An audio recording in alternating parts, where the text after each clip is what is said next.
Today, we're counting down the 15 strangest whiskeys in the world. Bottles that actually break the technical rules of how whiskey is supposed to work. That's not hyperbole. This countdown ranges from record-setting to rare oddities only a few get to experience. And if you're gonna break rules and drink weird whiskey, you might as well look good doing it. So head over to a Barrel Hunters merch shop and grab yourself a sexy looking shirt. They're super comfortable, whiskey nerd approved, and the link's down in the description if you wanna grab one and support the channel. And we had so much fun on our last live stream that as we hit 15,000 subscribers, we decided to do it all again. On March 11th at 6 p.m. Central, this one's gonna be Irish whiskey themed to get ready for St. Patrick's Day. We'll be tasting, answering your questions live, and hanging out for a couple hours. So put it on your calendar and make sure you're subscribed so you don't miss it. All right, let's get weird. I'm already weird. This list is perfect for me. All right, kicking this thing off at number 15 is Octomore, which already feels ridiculous to say that this is the least weird whiskey on this list. Some Octomore releases hit peat levels over 300 ppm, which stands for phenol parts per million, which is insane when you realize most heavy hitters like Ardbeg or Lagavulin usually live somewhere around 40 to 50 ppm. So you're talking about a whiskey that's 6 to 8 times smokier than what most people already consider aggressively peaty. And yet you still get layers of complexity, a little bit of sweetness poking through that smoke, and a finish that somehow doesn't just destroy your palate. It pushes the boundaries of what whiskey and your insides can even handle. Coming in at number 14 is White Owl, a Canadian whiskey. Now this one messes with your brain immediately because your eyes are telling you this has to be vodka, but your taste buds are like, nope, that's definitely whiskey. I mean, look at this thing. It's crystal clear. And here's the part that makes it weird. This actually spends at least 3 years aging in ex-bourbon barrels, just like a normal whiskey. Then it goes through a charcoal filtration process that strips out all the color while leaving behind the flavor you'd expect from a whiskey, more or less. It actually reminds me a lot of the process that it takes to go from an aged tequila to a Cristalino. If you're a gin or vodka drinker who wants something clear that still behaves like whiskey in a cocktail, this actually makes a weird amount of sense. And if there's one thing I can say about this bottle with complete confidence, at least they're not using caramel coloring. Ryan, I see your white whiskey and I'm gonna take you on a journey to the complete opposite end of the color spectrum with number 13, which is Loch Dew, also known as the black whiskey. I see what you did there. You see that? Yeah. Flipped it on you. We got black and white whiskey, huh? We got the yin and the yang, baby. This stuff looks like straight up soy sauce in a glass. This bottle has also earned the very prestigious title of one of the worst whiskeys ever made. So you get a 2-for-1 combination of uniqueness with this bottle. The insane color comes from heavily charred oak casks plus a shit ton of caramel coloring. Loch Dew didn't last long either, as it was discontinued back in 1998.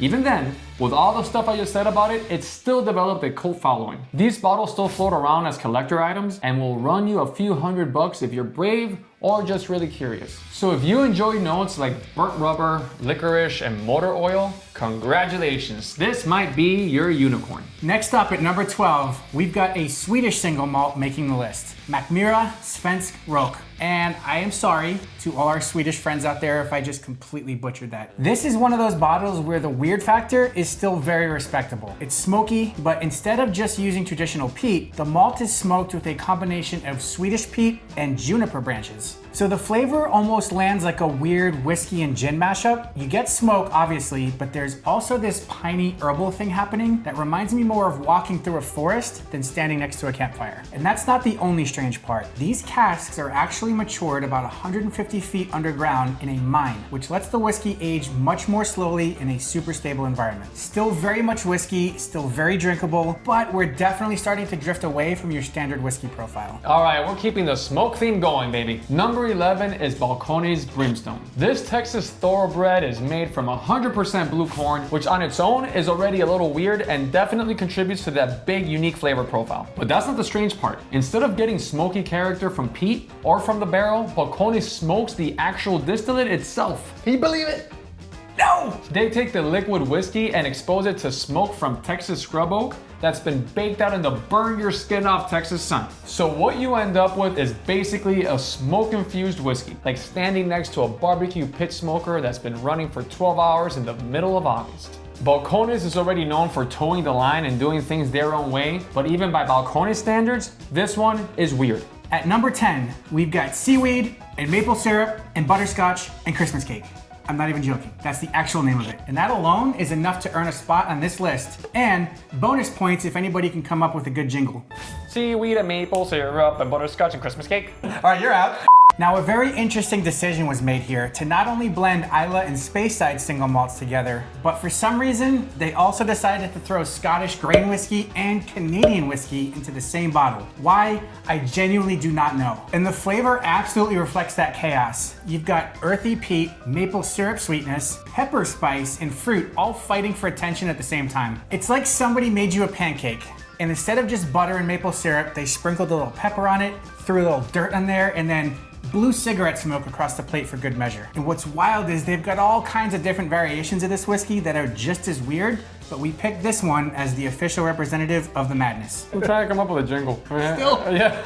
Up next at number 9, we have Grainiac by Corsair, a 9-grain bourbon. I've been a big fan of Corsair for a long time. Corsair Triple Smoke was my introduction to American single malts, and at that time, that bottle alone felt pretty wild and experimental. And then Corsair decided that wasn't nearly chaotic enough, so they went out and created a 9-grain bourbon monster. You've still got your standard stuff like corn, wheat, rye, and barley, but then they casually throw in oats, triticale, buckwheat, quinoa, and spelt, just to make sure your tummy is built like a Tonka truck. I didn't know there were that many grains in the world. I didn't either, but hey, Corsair did. We don't know the exact breakdown, but because it's legally bourbon, at least 51% of it has to be corn, which means the remaining 49% is basically a grain salad. And if this somehow doesn't sound insane enough, they actually did another one years ago called Insane in the Grain that had 12 grains in it, which I don't think they make anymore, and that's why it's not on this list. So this isn't even their final form. Corsair just wants mayhem. And you know what?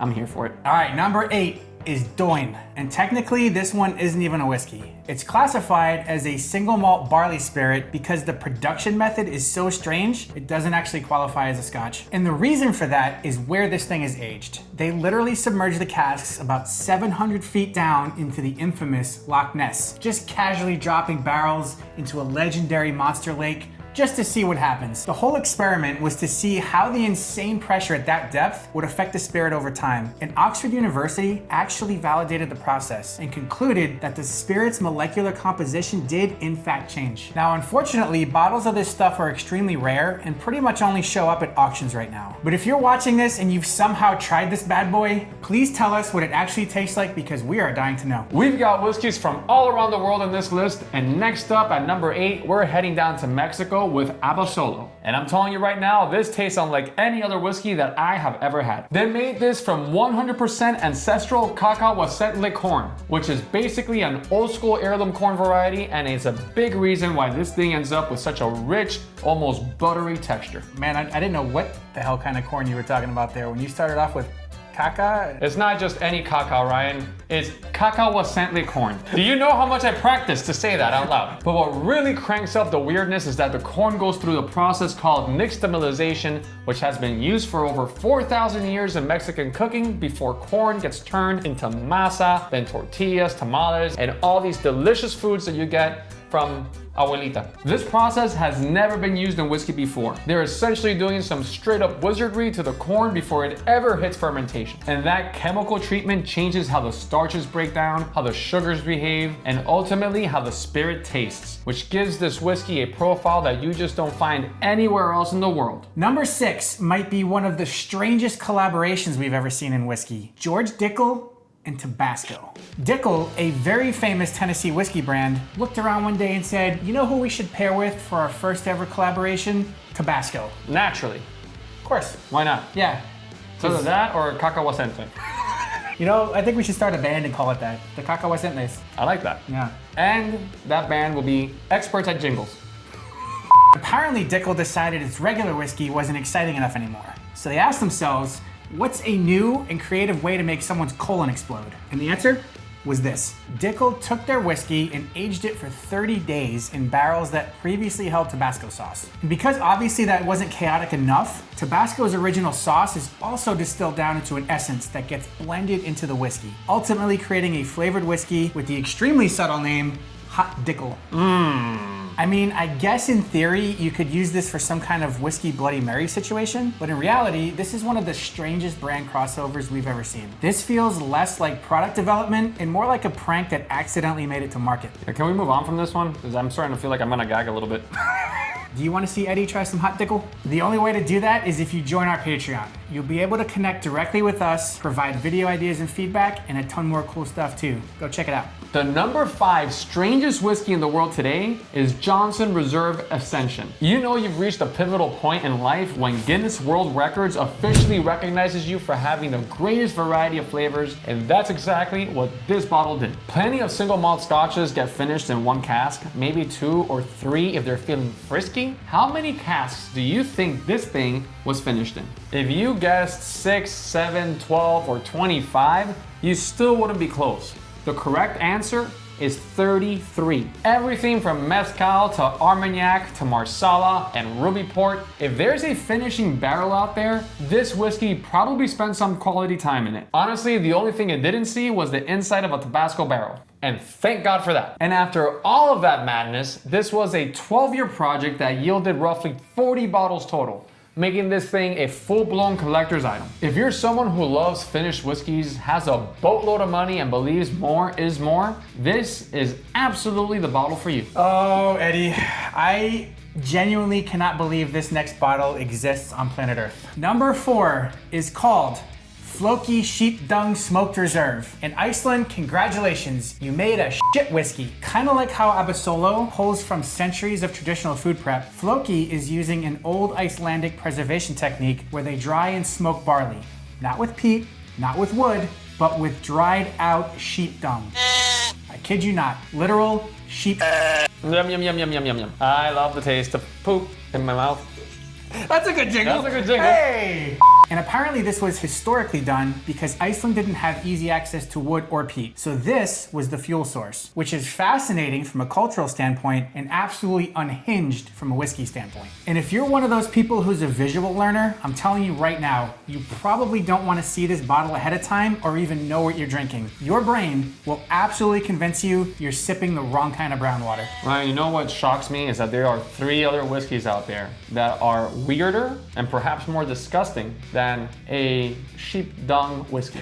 But fear not, my friends, because it's only downhill from here. Coming in at number 3, we're officially getting aquatic with Frisky Whiskey. This cute little Scotch oddity was finished in salted herring casks because apparently someone woke up and chose to do something stupid with good whiskey. This whiskey actually started its life totally normal. It grew up at Brook Laddie on Isla, doing its thing like a respectable Scotch does, and it was being finished in sherry casks before being sold off to an independent bottler in Germany. The name of this independent bottler is, in fact, Stupid Casks. And for reasons that will never fully make sense to me, they decided, you know what, this needs fish barrels. So they finished it again, this time in salted herring casks. And I don't even know why they're salted herring casks to begin with. Can you imagine what would happen if I drank a glass of this thing? I would dry heave in an instant. And here's the irony. Barrels are charred to avoid this very issue. A couple hundred years ago, American whiskey was shipped up and down the Mississippi River in reused oak barrels that had previously held fish and other goods. And the whiskey picked up those nasty, fishy flavors. So distillers started charring the inside of the barrels to burn out those leftover smells and flavors, which eventually led to one of the most important bourbon rules we have today.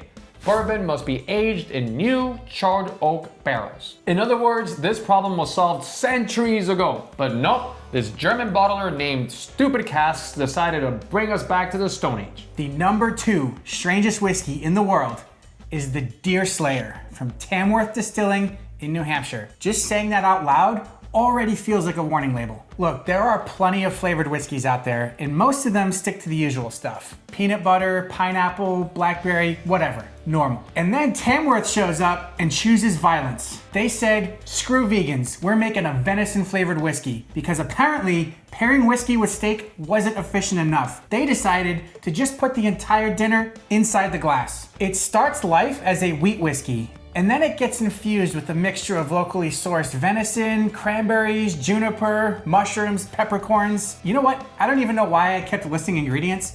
I probably could have stopped at Venison and we all would have understood the problem. I'm not entirely sure what's going on up in New Hampshire, but they are definitely pushing the boundaries of live free or die. Before unveiling our #1 strangest whiskey in the world, here are a couple of honorable mentions. And shocker, they're both from Tamworth Distilling, because apparently that building has no adult supervision. Just a bunch of kids running around in there making... Venison beef butt cheek liquid. Please tell me more. First up is Eau de Musk Beaver Gland Whiskey. And yes, that is exactly what it sounds like. They're using oil extracted from the castor gland of a North American beaver. It's gotten decent reviews, but honestly, I haven't tried it because it's hard for me to stomach something that is advertised as being flavored by beaver butt juice. And if that wasn't enough, they looked at that idea and said, cool, let's make it worse. Enter Crab Trapper Whiskey. For this one, they take green crabs, clean them, cook them down into a stock, distill that, and then blend it into a 4-year bourbon. Can somebody please check on Tamworth Distilling, like a wellness check, something, anything? Ryan, this list is making it very hard for me to not throw up, and honestly, I am shocked and appalled that there are people out there making whiskey with things like this. We still haven't even got to our #1 yet. Yes, we have not. And this one is tough. #1 on our list comes with some real ethical concerns. And fair warning, this practice is actually illegal in some countries. I'm talking about none other than snake whiskey. In places like Thailand, this is very much a real thing. Whiskey isn't just infused with snake venom, they literally put an entire venomous snake into the bottle. Sometimes it's even still alive when it goes in, and it stays submerged for months so the venom can neutralize. This originally started as more of a medicinal practice, but of course count on humans to take it a step further and figure out how to get drunk off of it. In Japan, for example, their version is called habushu. It's an Okinawan rice liquor that features a venomous pit viper, also called a habu, coiled up inside the bottle. It's often sold as a health tonic or a souvenir for special celebrations, but Ryan, I don't care what we're celebrating, you can't pay me enough money to try this crap. There was a woman in China who tried to make her own concoction at home, put a live snake into a bottle of wine, and came back about 3 months later. The snake was somehow still alive and bit her when she opened it. Nope. Oh, Wow. talking about this is gonna make me throw up. I'm about to start dry heaving already. How do you guys feel about this one? Would you actually try snake whiskey? Because the thought alone of snake whiskey makes me gag a little bit, and I almost threw up a couple of times as we were filming this. True story. I witnessed it. Drop a comment and tell us which of these you'd actually try, or if there's a weird one we missed. Or better yet, head over to Patreon and let us know there so that we can do a version 2 with your input. Until next time, Cheers.